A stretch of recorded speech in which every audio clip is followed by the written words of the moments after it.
Hello, friends. Thank you for joining me for another bonus episode in this series in which I'm sharing our family's experiences in the last year of our daughter Hannah's life, which spanned from February 2008 through February 2009.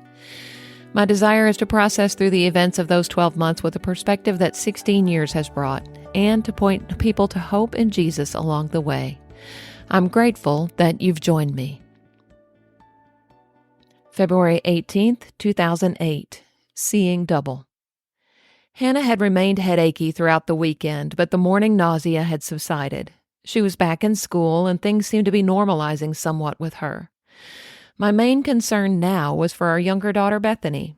She'd been diagnosed with pneumonia a few days before Hannah's headache started, and she just didn't seem to be improving. She was scheduled to return to the doctor the next day for some more tests. At that time, I was working part-time as a speech-language pathologist for a local school district, and I also saw a few students privately. After finishing up with one of my private students, I checked my phone and saw that I had missed a call from Hannah's high school. The voicemail was from the school secretary, who told me that Hannah wasn't feeling well and that I needed to call the office. My heart sank as I dialed. I had been so hopeful that she was getting better. Our girls attended a very small school district where their dad was the high school principal. When I called the office, it only took a few minutes for them to get Hannah to the phone. She told me that her head was hurting and that she was seeing double. The alarm bell started going off in my head, and I told her to sit tight. I'd be there in a few minutes, and we'd go straight to the doctor's office. She assured me, though, that she was already feeling better. Everything was fine now. It wasn't a big deal, and she wanted to stay at school. I reluctantly agreed and hung up the phone. I was hosting a baby shower for some teachers after school that day, so I spent the rest of the afternoon running around town, doing errands, and preparing for that event.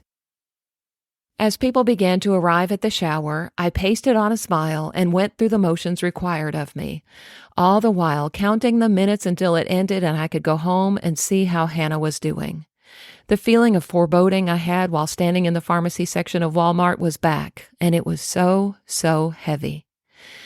The baby shower finally came to an end, the cleanup was completed, and I headed home.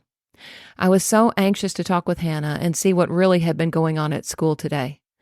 As she shared with me the issues she'd had with double vision at school, I noticed that she looked a little off. As we continued to talk, I realized what was bothering me about her appearance. The pupils of her eyes were extremely dilated. The realization took my breath away. Not wanting to alarm her, I finished our conversation without saying anything about her eyes, then pulled my husband Brad aside and asked him if he saw it too. He spoke with her for a few minutes and confirmed what I had seen.